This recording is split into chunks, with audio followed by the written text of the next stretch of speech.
क्या होता है जब ऑक्सीजन की अत्यधिक कमी हो जाती है? ये शख्स न सिर्फ खूबसूरत है बल्कि बेहद बहादुर भी दिखता है। उन्हें ऑक्सीजन रहित चैम्बर में रखा गया था।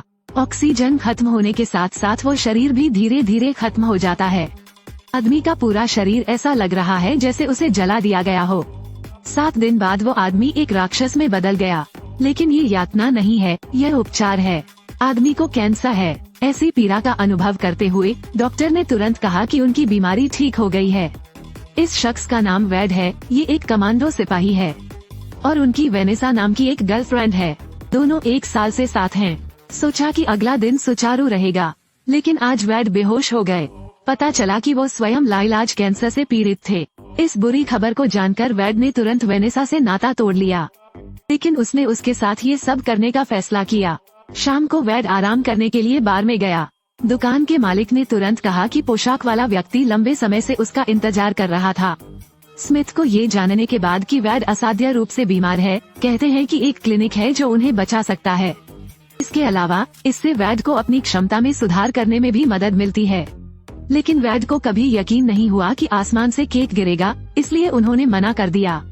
लेकिन उसने परवाह न करने का नाटक किया, लेकिन उस रात उसे सोने में परेशानी हुई।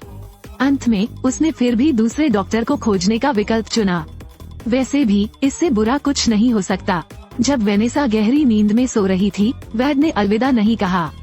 उसे डर था कि असफल इलाज से उसके दिल को ठेस पहुंचेगी। वैड क्लिनिक गया और उसे तुरंत बांध दिया गया। जैसे ही वो हॉल से गुजरा, उसने तुरंत देखा कि यहाँ सभी मरीज म्यूटेंट थे। क्योंकि वो डरा हुआ था, वैड ने बात की। कुछ सेकंड बाद इस समय अजाक्स नाम के एक डॉक्टर ने वैड को सीरम की एक खुराक का इंजेक्शन लगाया। साथ ही उन्होंने उन्हें मृतकों से निपटने में विशेषज्ञता का परिचय दिया। आपकी तरफ से माचा बहुत मजबूत है। अजाक्स को दर्द महसूस नहीं होता। एक बार इंजेक्शन पूरा हो जाने पर वैड का मुंह छोड़ दिया जाता है। लेकिन उनके पहले शब्द थे, तुम्हारे दांत पर सब्जी की छड़ी है। अजाक्स ने ध्यान नहीं दिया, लेकिन फिर आधिकारिक तौर पर वैड की यातना शुरू हो गई। उसने दूसरों के लिए मुक्का मारने के लिए रेत की बोरियां बनाई। वैड को काले पानी में इतना दबाया गया कि उसका लगभग दम घुट गया। क्योंकि इन यातनाओं में सीरम उत्प्रेरित प्रभाव होता है जो बदले में जीन उत्परिवर्तन को सक्रिय करता है। अपने खाली समय में वैड और उसके बगल के मरीज अपनी इच्छाओं के बारे में बात करते हैं। यही उनके दृढ़ रहने का एकमात्र कारण है। आज वैड को गलती से अजाक्स का असली नाम फ्रांसिस पता चल गया। अप्रत्याशित रूप से फ्रांसिस ने रंग बदल दिया और फिर उसे सुपर हाइपोक्सिया कक्ष में भेज दिया। वैड को इस बात का अंदाजा नहीं था कि आपदा आने वाली है।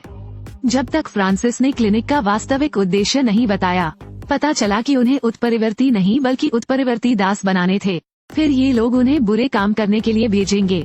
घर जाना बहुत दूर था, इसलिए वैड को बहुत गुस्सा आया, लेकिन उनके पास विरोध करने के अलावा कोई चारा नहीं था। 7 दिन बाद वैड को तुरंत रद्द कर दिया गया। वो न केवल शीघ्र स्वस्थ हो गए बल्कि अमर भी हो गए। लेकिन बदला लेने के लिए फ्रांसिस ने उसे 1 और हफ्ते तक यातना देने का फैसला किया। जब माचा ने अपना कॉलर ठीक किया, सौभाग्य से फ्रांसिस समय पर माचा को पकड़ने में सक्षम था। वो वैड के गले का ताला बिल्कुल भी ठीक नहीं करना चाहती थी। सभी के चले जाने के बाद वैड ने एक मैच निकाला। यह वो माचिस है जो आपने माचा से ली थी। उसने आग की लपटें दिखाने के लिए अपने हाथ का इस्तेमाल किया। फिर एयर रिसर्कुलेशन पोर्ट में फेंकें और कुछ सेकंड बाद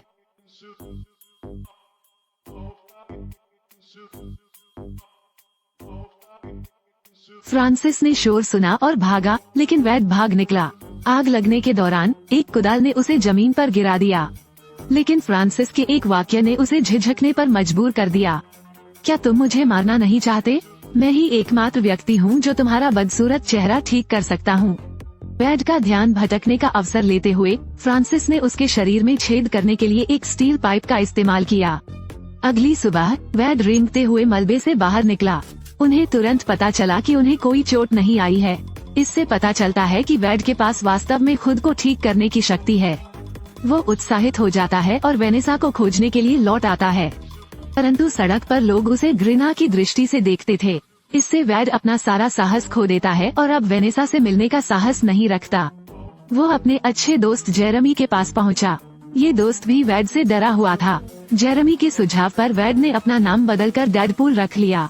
उन्होंने डेड उपनाम अपनाया। फिर वो फ्रांसिस को खोजने के लिए हर जगह गया, लेकिन डेडपूल की हर लड़ाई खून से सनी हुई है। वो लाल लड़ाकू पोशाक पहनने में तत्पर था। वहाँ से डेडपूल दूसरे व्यक्ति को ढूंढने के लिए हर जगह लोगों को मारने लगा। बहुत जल्दी डेडपूल उस आदमी स्मिथ के पास पहुँच गया। 2 या 3 सरल चालों में वो कुछ अंगरक्षकों को संभालने में सक्षम था। स्मिथ ने ये देखा और उसे बताया कि फ्रांसिस कहाँ है। डेडपूल एक टैक्सी में बैठता है, लेकिन उसे पता चलता है कि उसके पास कोई गोला बारूद नहीं है, इसलिए उसे बारूद के उपयोग को यथासंभव सीमित करना पड़ा। उस स्थान पर डेडपूल तुरंत चित्र बनाने के लिए बैठ गया। फिर उसने समय समायोजित किया और नीचे कूद गया, और वो सफलतापूर्वक फ्रांसिस की कार से बाहर कूद गया।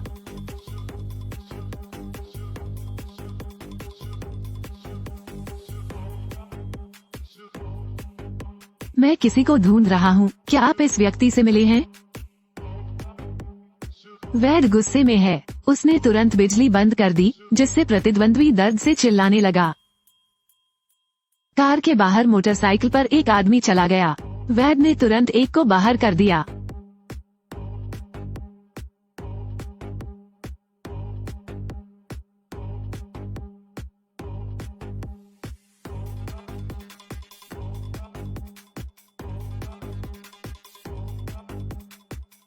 लगता है मैं कुछ भूल गया हूँ। सरदार फिर स्थिति की जांच करने के लिए आगे बढ़ा। वैड तुरंत सामने आया और उन्हें 2 गोलियां दी और उन दोनों को मार डाला। फ्रांसिस अपनी मोटरसाइकिल पर सवार हुआ और वैड पर बार बार गोलियां चलाईं। उनके हाथ में गोली लगी थी। अपनी बाह में छेद को देखते हुए वैड को गुस्सा आ गया और उसने 3 गोलियां बर्बाद कर दी, लेकिन फिर भी फ्रांसिस को नहीं लगी। उसे भाग जाने दो। 7, 8। जैसे ही वैड नृत्य पर ध्यान केंद्रित कर रहा था, एक गोली ने उसे जमीन पर गिरा दिया। स्टीफन जांच के लिए आगे बढ़ा, लेकिन उनका वापस स्वागत करना एक गोली थी। इसके बाद वैड ने स्टीफन को 2 और गोलियां मारी। ये देखकर कि केवल एक गोली बची है, वैड तुरंत एकत्र हुए और फिर शेष 3 को मारने का एक सुंदर अधिकार प्राप्त किया। फिर वह चला और फ्रांसिस को खोजने के लिए कूद पड़ा। प्रतिद्वंद्वी अब मोटर पर भाग रहा था, लेकिन तलवार से उसे रोक दिया गया।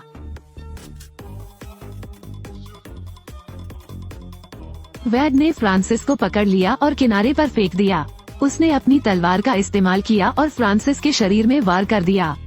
जैसे ही वैड बोल रहा था, एक मजबूत आदमी उसके पीछे आया और उसे लात मारकर दूर फेंक दिया। वे दोनों उसे दुनिया को बचाने के लिए टीम में शामिल होने के लिए आमंत्रित करना चाहते थे, लेकिन वैड कभी भी दुनिया को बचाना नहीं चाहता था। जब तीनों बहस कर रहे थे, तब फ्रांसिस बिना किसी निशान के गायब हो गया था। वैड हौंफने लगा, फिर स्टील मैन को एक जोरदार झटका दिया, लेकिन इस फौलादी आदमी को कोई नुकसान नहीं हुआ। इसके बजाय उसने वैड के हाथ और पैर तोड़ दिए। फिर उसने आसानी से वैड को कार में मारा और बाहर नहीं निकल सका। फिर स्टील मैन ने उसके हाथ बांध दिए, लेकिन अप्रत्याशित रूप से वैड ने अपना हाथ तोड़ लिया और भाग गया। अब स्टील मैन के हाथ को देखो। दूसरी ओर फ्रांसिस के भाग जाने के बाद उसने तुरंत वेनेसा को गिरफ्तार करने के लिए किसी को भेजा। जब वैड इस बात से नाराज हो गए, तो फ्रांसिस ने उनसे संपर्क करने की पहल की। उसने मुझे समय और स्थान दिखाया। वैड ने जल्दी से अपना सारा सामान खंगाला और उन्हें अपने बैकपैक में रख लिया। फिर उसने एक और पत्रिका अपने बैग में रख ली। फिर उन्होंने वेनेसा को बचाने के लिए सक्रिय रूप से स्टील मैन और ब्रायना को अपने साथ चलने के लिए कहा। वे तीनों टैक्सी में बैठ गए, लेकिन जब वे बस से उतरे तो वैड अपना बैकपैक कार में भूल गए। अब वो केवल तलवारें ही चला सकता है। इसी समय बड़ी संख्या में बंदूकधारी बदमाश बाहर निकल आए। माचा ने तुरंत जमीन पर एक मुक्का मारा, जिससे जमीन बिखर गई। फिर वो एक मुक्का मारती है और स्टील मैन को उड़ा देती है। ब्रायना ने ये देखा और आग के पिंड में बदल गई और माचा की ओर दौड़ पड़ी। माचा ने सभी को उन पर बंदूकें चलाने का आदेश दिया, लेकिन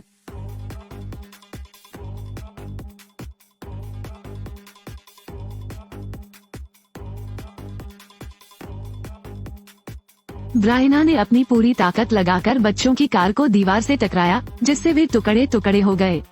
स्टील मैन ने माचा को जमीन पर गिरा दिया और फिर एक लात मारी। फ्रांसिस ने तुरंत वेनेसा को धमकी दी और तीनों को वैसा करने के लिए मजबूर किया जैसा उसने कहा था, लेकिन वैड को फ्रांसिस के क्रोधित होने की आदत नहीं थी, इसलिए वो उड़ गया। फ्रांसिस ने वेनेसा को ऑक्सीजन की कमी के लिए मजबूर किया। तुरंत वेनेसा को बहुत असहज महसूस हुआ। वो वैड का कमजोर बिंदु है। उसने 2 तलवारें उठाई और फ्रांसिस पर हमला कर दिया। समान शक्ति वाले 2 लोग, कोई हार नहीं मानता।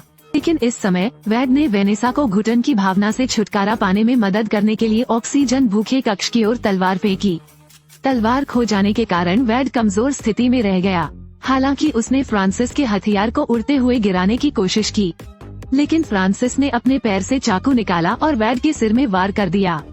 जब वो वैड को बेतहाशा मुक्का मार रहा था, वेनेसा मुक्त हो गई। उसने अपनी तलवार उठाई और उनकी ओर दौड़ पड़ी। अतः वे तीनों वहीं गिर पड़े।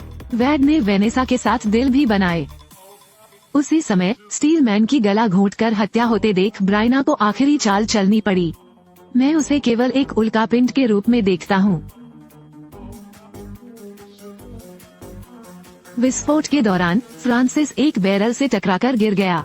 वैड ने वेनेसा को हाइपोक्सिया कक्ष में कुल्हाड़ी मार दी और उसे एक सुरक्षित स्थान पर ले आया। अंततः मैन ऑफ स्टील और ब्रियाना को बचा लिया गया और वैड फ्रांसिस को भी पकड़ लेता है और उससे अपना चेहरा ठीक करने के लिए कहता है। इससे उसे हास्यास्पद महसूस हुआ। तुम बहुत मूर्ख हो, क्या तुम्हें लगता है कि तुम्हारा चेहरा ठीक करने का कोई तरीका है?